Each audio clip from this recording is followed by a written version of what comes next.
going to basically talk about the band. He's going to introduce the rest of the band, give you a little bit of history, and then they'll jump right into it. So I will leave you to it. Enjoy. Thanks for having us today. Really appreciate it. This band's called Bag Theory, and we get our name from the paper bag theory of spontaneous composing. And if you got your little hand around sheet, it'll give you an idea. And I'm hoping you go home with more than that sheet of paper and ringing ears. The theory was originally formed for a band called Paper Bag in the late 80s. That was myself, my friend George, who's on the camera, and a few other people. We were signed to an indie punk rock label called SST, and they signed us to do 4 records. We didn't think anyone would touch us because the music's improvised. And not to, hopefully not to get anybody's bad side, but someone wrote a review about us once calling us the antichrists of commercial music. The reason being is because everything's a one-shot deal. When we create something using the theory, we perform it live, it's done once, it's never done again.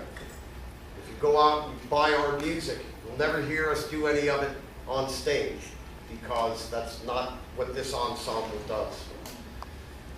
In a lot of ways, the whole idea is to use certain tools to harness the energy that comes of improvisation. I want you to know I probably wrote about 100 pages worth of crap to tell you people, and I threw them all away because a lot of it just didn't make any sense to come and try to explain to you guys. What I can tell you is this. Being in theater, you know that the improvisational tradition is very, very important to theater, very important to dance.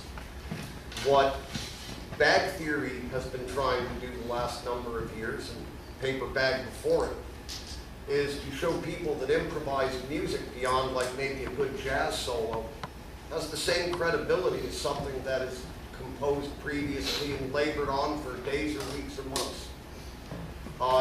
Every book, every CD, every great painting, every great sculpture, it all comes from one place. And that is that initial spark of creativity that spurs us to create. Before there was the painting, before the artist mixed colors on his palette and even touched his brush with the canvas, there was that spark that you could almost see it in the dark, guys. And you know what I'm talking about. When an idea comes to you that is so important that it crowds out all your other thoughts, that's the spark. That's what you take, that's what you grab, and that's what you hold on to. There is no such thing as great art that doesn't have a lead-up of improvisational element. And I know you don't see it much in literature outside of maybe Jack Kerouac and James Joyce. You don't see any improvisational literature. It's kind of hard to look for that. There are a lot of facets of the arts that have not embraced improvisation as much as theater and dance. Music still has a long way to go. We've had to fight the stereotypes. What's an improvised music band? Oh, it's a jam band, or they play the same blues tune for 14 hours, or it's a bunch of cathartic poetry, or a crap load full of noise and no harmony, or groove with no melody. Well, no, none of that is true. Improvisation is that spark. It's that very, very beginning of it all. So what we've done with our theory is try to give ourselves tools so that we can take an initial idea and try to turn it into a legitimate, honest-to-God, spontaneously composed piece of music. And what we'll do initially, we move in our clockwise rotation, whoever turn it is, they're going to hit the rest of the band with an idea.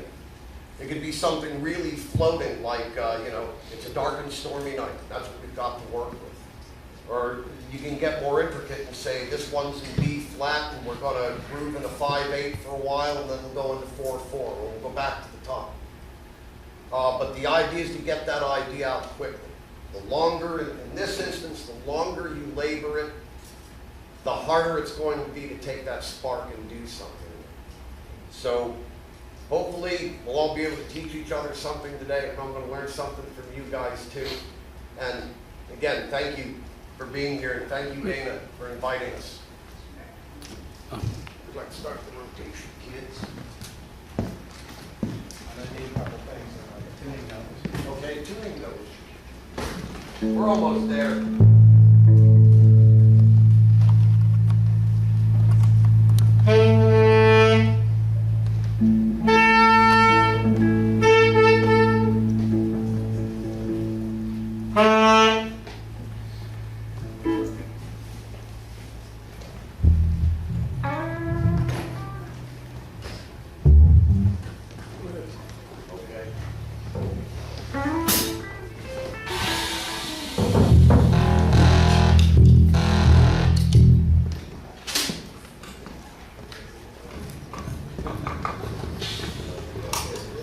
Yes, as soon as everyone around here. This is our huddle. This is what we do before every tune. They've come to expect it when we play live. Everyone wants to listen in. We love the live. Okay, what we got here is I'm gonna play a line group.